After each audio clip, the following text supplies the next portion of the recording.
تو اللہ فرماتے ہیں دل بھی بنایا جس میں جذبات ہیں، دھڑکتا ہے، محبتیں ہیں. خود سے جو چیزیں بنتی ہیں وہ جذباتی نہیں ہوتی، کم از کم جو چیزیں خود بخود وجود میں آتی ہیں بھائی وہ اتفاق سے عجیب سی چیز بن جائے گی نا، اس میں جذبات بھی ہوں. اور نظام کائنات کو چلانے کے لیے جس قسم کے جذبات کی ضرورت ہے ویسے بالکل جذبات ہوں. خدا کی قسم یہ خود بخود نہیں ہو سکتا. انسان محض ایک روبوٹ، زندہ روبوٹ کا نام نہیں ہے کہ روبوٹ مشین ہوتی ہے وہ زندہ نہیں، اس میں زندگی بھی ہے. نا نا نا، ایسا نہیں ہے. بڑا زبردست نظام ہے انسان کا. اللہ نے انسان میں جذبات رکھے. اب چھوٹا بچہ جب پیدا ہوتا ہے بہت کمزور ہوتا ہے، اس کو بے پناہ محبت چاہیے. تو اللہ نے ماں کے دل میں اس کی محبت کے بہت زیادہ جذبات رکھ دیے. یہ ماں اتفاق سے وجود میں تھوڑی آئی ہے. ہائے ہائے ہائے ہائے، اگر یہ آٹومیٹیکلی وجود میں آئی ہوئی ہوتی ماں کا جو رشتہ ہے، اور اتفاق سے اس سے بچہ پیدا ہو جاتا تو وہ اتنی محبت نہ کرتی جتنی آج کل بلکہ ہمیشہ سے کرتی چلی آ رہی ہے. پاگل ہو جاتی ہے بچے کے پیچھے وہ. اور جانوروں میں بھی ہم دیکھتے ہیں. انسانی ماں میں تو یہ فرض کیا جا سکتا ہے اس کو کسی نے سکھایا ہے. بلیوں کو کون سکھاتا ہے، خرگوش کو کون سکھاتا ہے، کتوں کو کون سکھاتا ہے.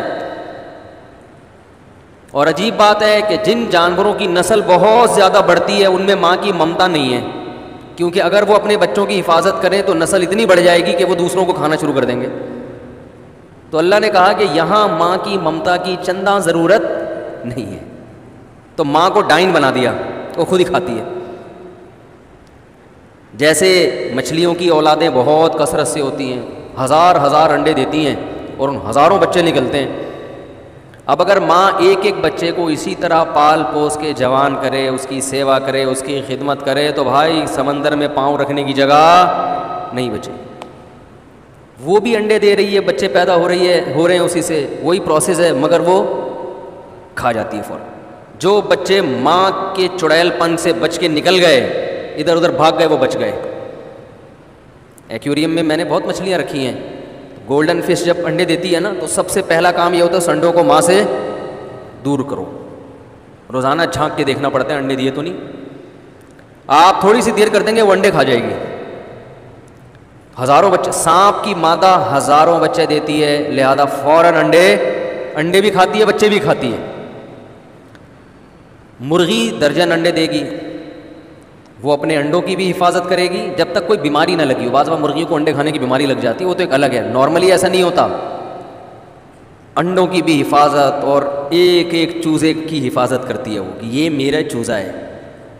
یہ مرغی کے دل میں انڈوں کی محبت اور اس کے چوزوں کی محبت جو انسٹال کر دی ہے، خدا کی قسم یہ خود بخود نہیں ہو سکتی.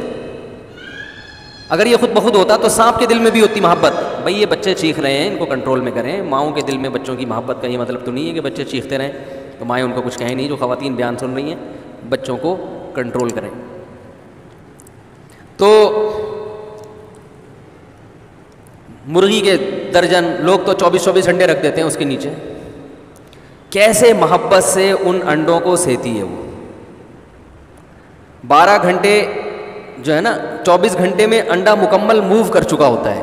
وہ انڈوں کو اپنی چونچ سے گھما رہی ہوتی ہے. اس کو پتہ ہے اب یہاں سے ہیٹ پہنچا دی، اب تھوڑا ادھر سے، اب ادھر سے سکائی کر رہی ہے. بھائی کس نے سکھایا اس کو؟ باقی تو سارے کام مرغی کے بیوقوفوں والے ہیں. اتنی ذہانت کہاں سے آ گئی؟ اس سے پتہ چلتا ہے بھائی جس نے اس کو پیدا کیا وہ اس کی نسل کو باقی رکھنے کا انتظام بھی اس نے پہلے سے کر دیا ہے. اس کو پتہ ہے کہ اس کی نسل کو باقی کیسے رکھنا ہے. ایک عقل وہ ہوتی ہے جس سے انسان چیزیں ایجاد کرتا ہے، جو سائنسدانوں کے پاس ہوتی ہے. ایک عقل وہ ہوتی ہے جس سے انسان کو سیدھا راستہ نظر آتا ہے. اللہ اس عقل کو عقل مانتے ہیں جو آپ کو سیدھا راستہ دکھائے، جو اللہ تک پہنچائے. باقی عقلیں اس کے بعد. تبھی تو قرآن میں بڑے بڑے عقل مندوں کو احمق اور بیوقوف کہا ہے. مشرکین مکہ میں ایسے عقل مند تھے، قوم کے سردار تھے. بڑے بڑے مشوروں میں ان کو بلایا جاتا تھا، بٹھایا جاتا تھا. جنگوں میں ان سے مشورے لیے جاتے تھے، وہ بڑے اچھے مشورے دیتے. لیکن قرآن نے ان کے بارے میں کہہ دیا اولئک کل انعام، یہ چوپایوں کی طرح ہیں، بل ہم اضل، بلکہ جانوروں سے بھی زیادہ بدتر، ان سے زیادہ سینس تو جانوروں میں ہے۔ تو اصل عقل وہ ہے سب سے پہلے جو انسان کو اس کے خالق سے ملائے، خالق کے بعد والدین کی پہچان کرائے۔ بعض لوگ بڑے سائنٹسٹ ہوتے ہیں، اپنے ابا اماں کا خیال کرتے ہی نہیں ہیں۔ بھائی تمہیں تمہاری عقل تمہارے والدین کا حق اگر نہیں بتا رہی کہ کیا حق ہے، جنہوں نے تمہیں پیدا کیا، پال پوس کے جوان کیا، اتنی سینس نہیں ہے تو تم چیزیں ایجاد کر کے قوم کی خدمت کر کے کیا تیر مار لیا تم نے؟ قوم پہلے ہے یا والدین جنہوں نے جنا وہ پہلے ہیں؟ وہ میں نے بتایا تھا نا ایک انگریز کا قصہ، ایک صاحب نے مجھے بتایا کہ وہ 10 سال سے اماں ہسپتال میں پڑی ہوئی ہے، ایک دن ملنے نہیں گیا۔ جس دن انتقال ہوا تو ایک آنسو ٹپکا کہ میری مدر کا آج انتقال، وہ ایکسپائر ہو گئی ہیں آج۔ لیکن آفس ٹائم پہ، آفس میں 1 منٹ کا ناغہ، بولو بھائی نہیں ہو رہا، ٹیکس کبھی نہیں چوری کیا ہے بھائی۔ تو قوم کے تو بڑے خیر خواہ ہیں، جس ماں نے تجھے جنا ہے یار، تم جانوروں سے سیکھ لیتے اپنی اولاد سے کیسے محبت کرتے ہیں، تو انسانوں کی محبت تو اس سے زیادہ ہوتی ہے۔ یہ چیز نظر ہی نہیں آ رہی، اندھے ہوئے ہوئے اس سے۔ قرآن تبھی تو کہتا ہے وَجَعَلْنَا مِن بَيْنِ أَيْدِيهِمْ سَدًّا وَمِنْ خَلْفِهِمْ سَدًّا، ان کے آگے بھی دیوار کھڑی کر دی ہم نے، ان کے پیچھے بھی دیوار کھڑی کر دی، ان کو نظر ہی نہیں آتا۔